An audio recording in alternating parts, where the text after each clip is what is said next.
There's a fight tonight involving the Rochester man who shot at a teen from his porch. It was all caught on Jeffrey Ziegler's security camera, and now there's word the state is going after Ziegler's pension to help pay for his time spent in prison. Let's bring in Rod Maloney. And Rod, you spoke to Ziegler's wife about this, and she depends on that pension as well, right?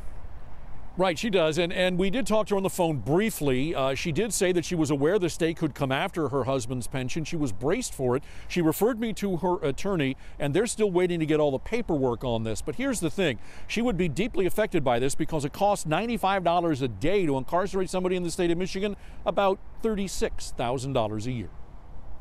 Jeff Ziegler is going to serve at least the next 4 years behind bars. Tonight he's in the Central Michigan Correctional Facility in St. Louis, Michigan.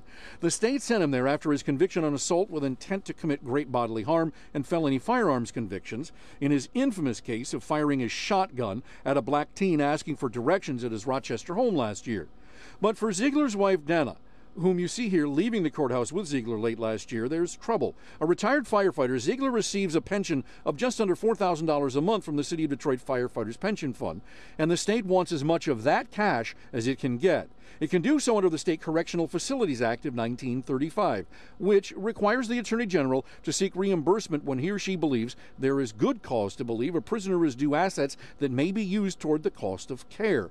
Reimbursements capped at 90%, and last year 282 prisoners ended up in this situation.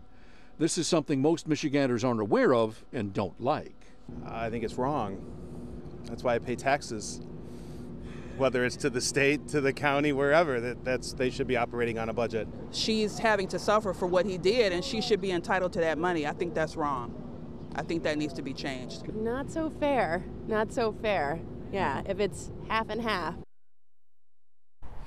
We didn't find anybody who thought it was the right answer as we went and talked to people about this. Now, here's the thing. The judge in the case will make the decision on this. Should the state get the 90%, it would leave Donna with about $3,700 for the year, or about $308 a month.